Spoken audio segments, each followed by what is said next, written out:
The PS5 Pro has made its way back into the gaming news once again.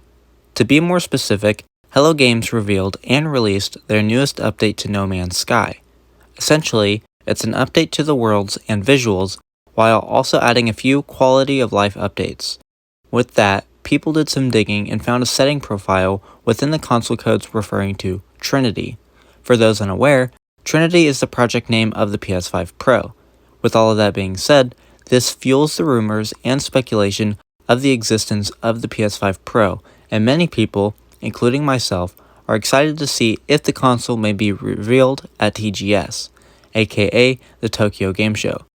However, even with all of this news, one question that many people still ask is whether or not we need the PS5 Pro.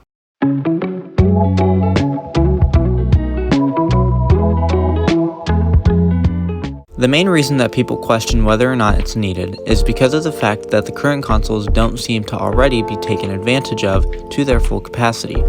There are many features to be taken advantage of as well, such as the aspects of the DualSense controller, fast loading speeds, visuals, and performance. However, because of the complaint that a lot of games also just feel like remakes and remasters, those games wouldn't take full advantage, considering that they're supposed to represent the original product from 10 plus years ago. As of right now, the main selling point of the PS5 Pro is due to its speculated performance and fidelity for one game that everyone has been waiting for, and everyone knows which game I'm talking about.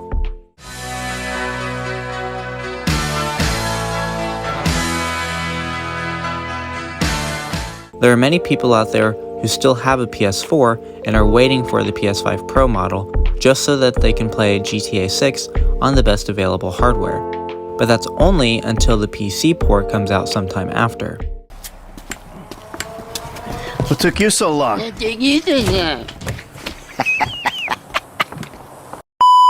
With all of that being said though, the specs of the current PS5 don't seem to be too far off from the unreleased Pro model that has yet to be revealed, although the improvements are welcoming.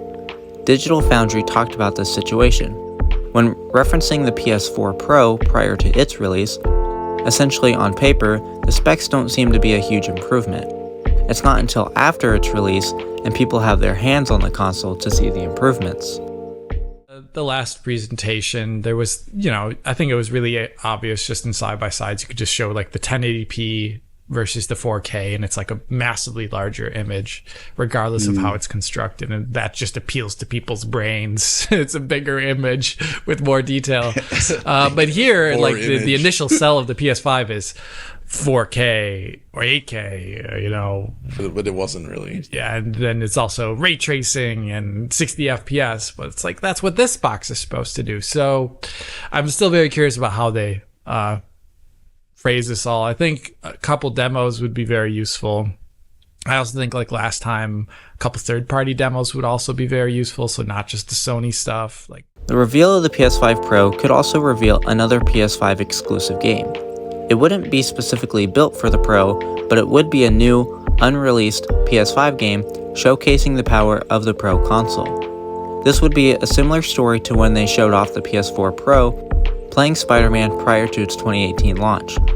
All of this is speculation, which comes from Digital Foundry. Let's take a listen. I could see them I could see them revealing at least another big game alongside this.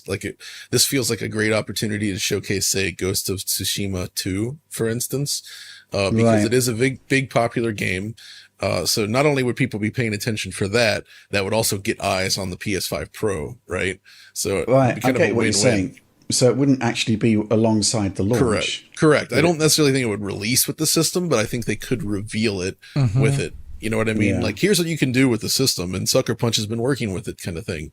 Yeah, that's kind of what they did with the 4 Pro. They had that launch event in New York that I went to, and we actually got to see Marvel Spider-Man, the OG, running on PS4 Pro. And, Mark Cerny was talking about HDR and 4K, and lo and behold, you see that within the sizzle reel, and it's looking suitably 4K-like.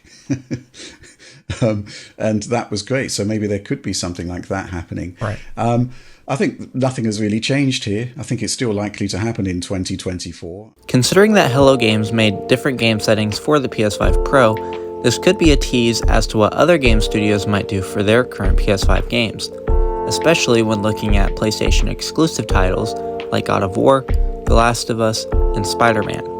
Especially considering that in April, The Verge stated that studios were able to order dev kits of the Pro, so then that way, games could be submitted for certification by August, which also supports the idea of a holiday 2024 release.